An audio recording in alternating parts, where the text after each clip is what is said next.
13 and a half years. I mean, think about that. That's basically a lifetime in the NBA. It's an eternity. You build a culture, you win championships, you become this icon for a franchise. And then, 48 hours before the trade deadline, you hear the whispers. That you might be gone. Exactly. And it's a story we hear a lot, but we rarely get to see inside the player's head in real time. Today, we're looking at a transcript from the Chaz NBA channel. A press conference with Draymond Green. Right. But we're not here to talk about trade packages or stats. We really want to get into the psychology of it all. What does it feel like for a veteran when an era might be ending? Well, we always see Draymond as this enforcer, the loud, confident guy on the court. Yeah, the armor is always up. But this source material, it shows something else, a much more vulnerable side. At first, though, he tries to keep that armor on. He gives the reporters the classic athlete answer, I don't lose sleep over things I can't control. The rehearsed line, we've all heard it. It's what you expect a pro to say. But then the mask slips. And it wasn't a reporter's question that did it. He said the rumors didn't even feel real to him until he talked to his coach, Steve Kerr. And what Kerr asked is so key. It's everything. He didn't ask about plays or defensive assignments. He just asked, how's Hazel handling it? It's his wife. Yeah. And that's the pivot point. That one question just completely changes the context. It goes from Draymond the trade asset to Draymond the person, the husband, the father. He even admits he hadn't spoken to his wife about it yet. That question.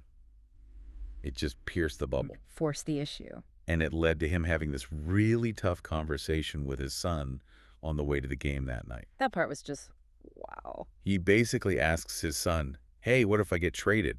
And his kid, who's only ever known his dad as a warrior, just asks this simple question. Why? Why would they trade you? It's that, that collision of a kid's pure view of the world with the cold, hard machinery of the business. And Draymond has to sit there and explain that it's not about loyalty or performance. Not really. It's just business. What a brutal lesson. Especially when you've been the bedrock of that team for over a decade. He actually drops a stat on that. Oh, yeah, the 98% thing. He says he's been in one place longer than 98% of NBA players. His family has never, ever had to move for his job. That kind of stability is a huge luxury in pro sports. Most guys are moving every couple of years. And he knows that.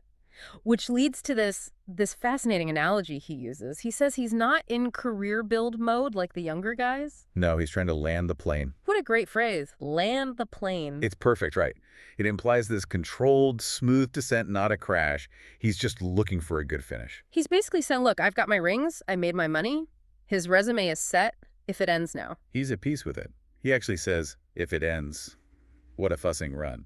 I'll take the fine for it. That's a kind of freedom, but that personal piece, it puts him in a totally different headspace from the rest of the team. And that's where the locker room dynamic gets really interesting.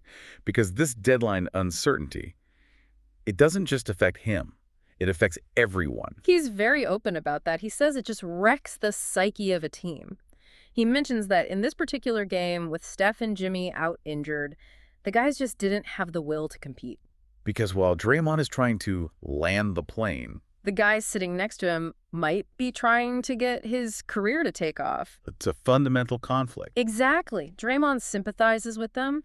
He says, for a player in year 3 or 4, a trade rumor is terrifying. They're trying to earn that next contract. And to have that decent resume he can fall back on. Not at all. So you have this locker room that's just fractured. You have veterans who are sort of philosophically okay with whatever happens, and then you have young guys who are panicking about their entire livelihood. It's just that inevitable collision, isn't it? The intersection of loyalty and the cold, hard business of the league. It really is. And the part that stuck with me the most was him saying that after all this time, 13 years, 4 championships, he still doesn't have a guidebook or manual for saying goodbye.